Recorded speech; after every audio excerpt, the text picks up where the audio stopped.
This film is an absurdist dark comedy with magical realism and science fiction, inspired by the world of telemarketing. It's called Sorry to Bother You. Oh yeah, all right, hell yeah. I didn't want to make a good movie. I wanted to make an important film. And not just thematically important, I wanted it to be artistically important. I knew for my first film I had to have great actors. Check this out. Damn, God made this land for all of us. And greedy people like you want to hog it to yourself and your family and charge all the rest of us for the right to live. Me and my family? Yeah. Cassius, I'm your fucking uncle. So Cassius Green never feels he's good enough at anything to warrant his life meaning something. He discovers a magical way to make his voice sound like it's overdubbed by a white actor. And this catapults him up the ladder of telemarketing success. Tim, I want to chop it up more, but I got to get to my squash game. Was that Visa or MasterCard? There was a piece in the script that we didn't get to, but it was a scene that at the time was really important to me, where Cassius Green was gonna have full frontal nudity. We need to feel that you are as vulnerable as you can be. And he was like, I've been waiting for a role with full frontal nudity. We didn't end up doing it because he can do something that even a lot of great actors can't do. You can look at his face and feel that he's vulnerable. The whole reason I went to work for Regal View was to make myself more interesting to you. Cassius, the old you was way more interesting. I've been wanting to make films for many years, and during that time that I wasn't making films, I was making music. I started out when I was 12 wanting to be Prince, wanting to have that power over people's minds and hearts. We got the record deal while I was in film school, and I co-directed a music video. You know, I wrote the treatment, did the storyboards, and was sleeping in the editing room with the director and the editor. So we got the guillotine. We got the guillotine, you better run. We got the guillotine. My biggest experience that helped me with being a director was I've been a music producer for 20-something years. And when you're producing music, you know, I may have the best bass player in the world, drummer who thinks he's the best drummer in the world, and some weird keyboard player, and individually, they each know so much more about music than I do. And I have to get them to follow my vision. What the hell are you talking about? Navigating all of that and hustling to get stuff done really laid the groundwork for me to be able to direct.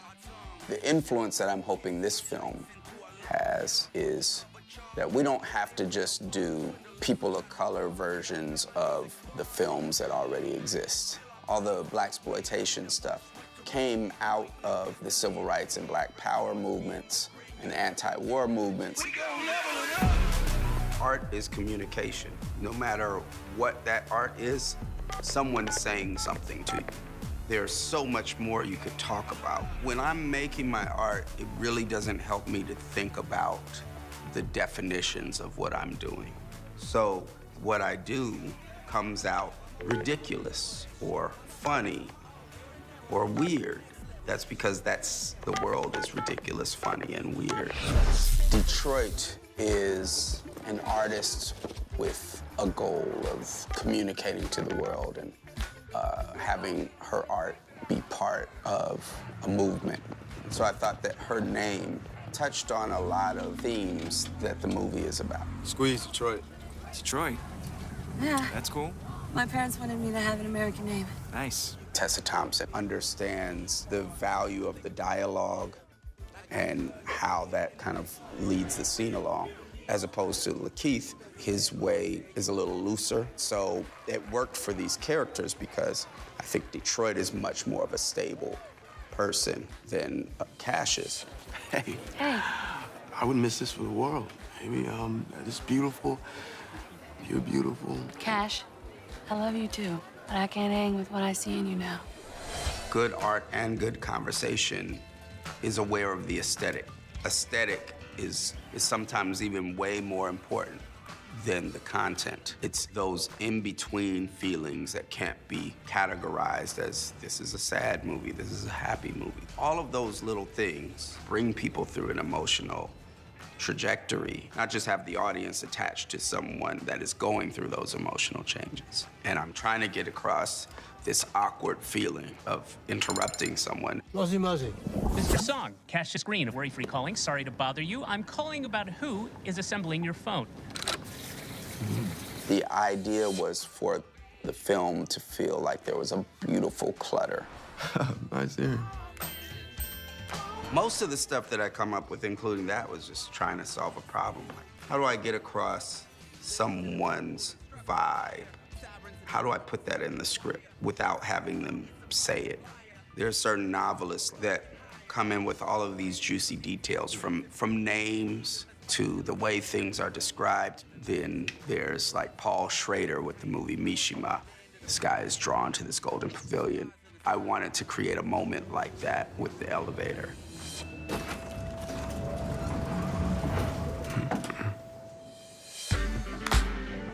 What I love about Oakland is honestly that I know everybody, because I've had many lives here. I've been not only a youth organizer, almost a contradictory path, a party promoter, and a weed dealer.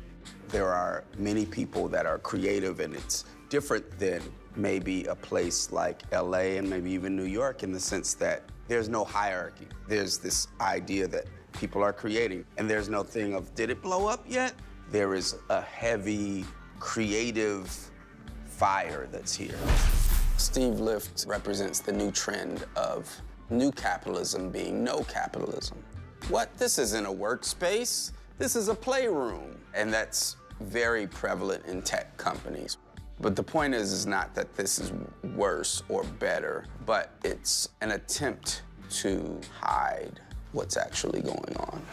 Worry-free CEO Steve Lift was interviewed on Oprah today. No.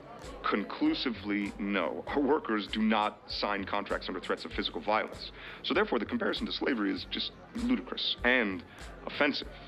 We're transforming life itself. We're saving the economy. I mean, we're saving lives. It's all highlighted in my book. I lay out the whole thing. Army was perfect. He saw how Steve Lift thought of himself as a hero. He's very adjustable, very precise, and I can say, Army, between each sentence, look at a different part of Cassius's body and decide whether he could kill you with it or not. It's people like you that are going to save this nation, Green. I mean, look, don't get me wrong, we still need the workers to do the work, per se. But we also need people like you, people that can be trusted, people that can analyze the challenge and adapt. Like a cunning raccoon, or like a snake. And he did that, and it was maniacal. Anything that I'm gonna do as a human is going to involve me trying to make the world better. For me, that means trying to make things more just. You are the one that has to build the movement. You, the listener. You know what today is? Today is the warning shot, telling them that we stand united. If we get this right today, not only will it be our floor, but it'll be every other floor in Regal View and beyond. We ride for anyone they try to fire. We fight. Squeeze is the quintessential, quote-unquote, professional organizer. Is that what you do? You just go from place to place stirring up trouble? Trouble's already there. Just how folks fix it.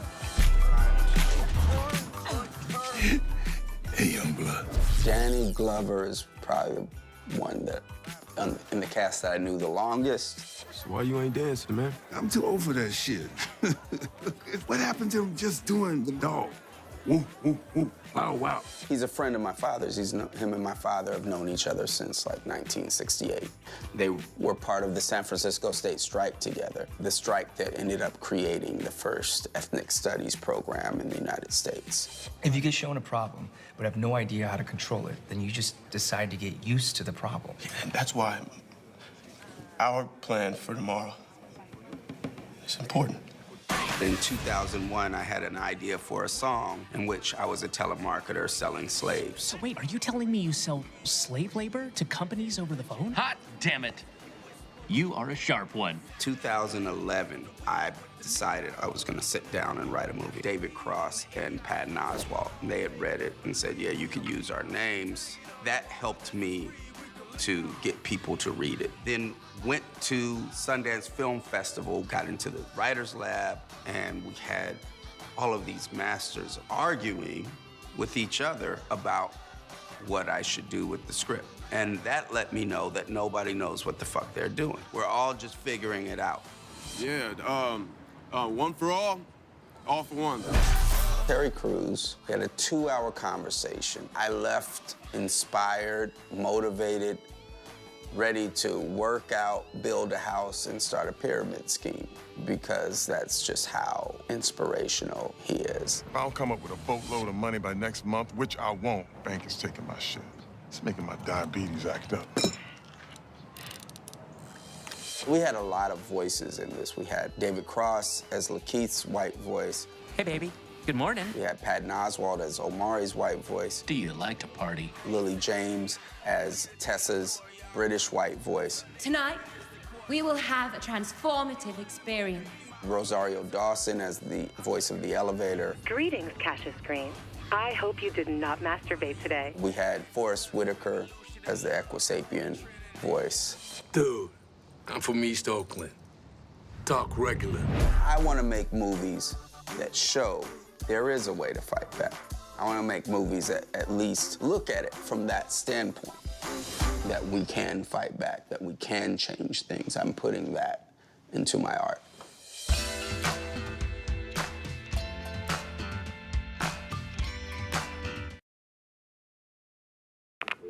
Let me give you a tip. You want to make some money here? Use your white voice. My white voice? I'm not talking about Will Smith's wife, like this young blood. Hey, Mr. Kramer. This is Langston from Regal View.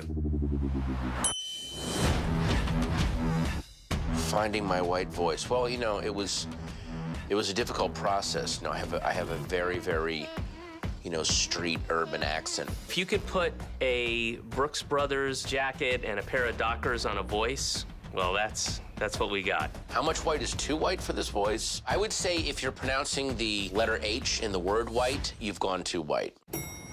White voice at all times. Here. I almost forgot. A lot of people were adamant that I not do this. They were anxious for me to fail. The guy from The Hollywood Reporter. Sean Hannity. The guy from The Telegraph. Bokeem Woodbine. Your young daughter who was just born. Every shift manager at every Bennigan's I've ever either eaten in or worked in. This was definitely one of the harder things I've done. This, and then also when I played the lead role in Veronica Mars. Practicing repeatedly every day, I would set the alarm, 6:15, and I would do a classic, we're gonna be late for soccer. We're going to be late for soccer. We're going to be late for soccer. Yeah, that's kind of, yeah, I got it. Patton Oswalt did the, we're gonna be late for... That bit from you.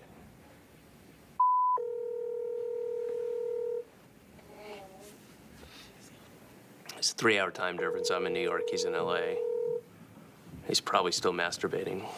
A lot of people talk about a cultural appropriation. I had to culturally disappropriate. They've already given me a number of awards that aren't necessarily associated with this kind of thing. I've gotten a Peabody, a Booker Award, Caldecott, you know, which is an award for illustrating children's books. Come time for the White Voice Oscars, I think a lot of people are going to be eating some crow. Some for the homies and some for me!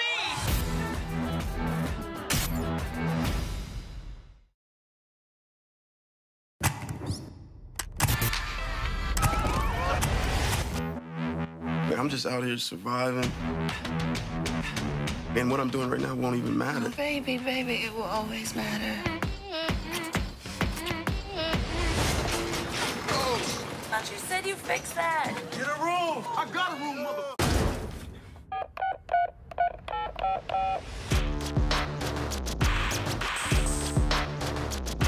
Hey, Cash, how much longer I gotta wait for my money? God made this land for all of us. Greedy people like you want to hog it to yourself and your family. Me and my family?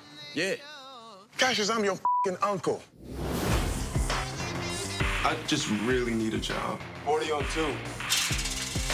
This is telemarketing. Stick to the script. Hey, hello. Mr. Davison, Cassius Green here. Sorry to bother. Let me give you a tip. You want to make some money here? Use your white voice. My white voice? I'm not talking about Will Smith's wife, like this young blood. Hey, Mr. Kramer. This is Langston from Regal View. As always, we'll be getting that out to you right away. You're doing so good with the voice thing. Holla, holla, holla, holla, holla. Oh, yeah. All right. You're going upstairs, power caller. They even have their own elevator. Welcome, Power Caller. I hope you did not masturbate today. We need you sharp and ready to go. I'm boots rally, they murky, yeah. Gon' hit you, poppin' like Percocet. Got the banger ain't surface yet. Two-steppin' like the boss, this person check. I got promoted. I'm a power caller. What do they sell? They're not selling it, but we selling. No, there's no amount of money that make me do that. Here's the starting salary. Well, man, I'm gonna have to get me some new suits. And whatever I wear, know I'm here to be clear. It is morally emaciated. I can't ride with you. I'm doing something that I'm really good at. Cash, I'm gonna make you a proposal. I can see that you want to say no, but I wouldn't do that before you see what I'm offering you. Cash, you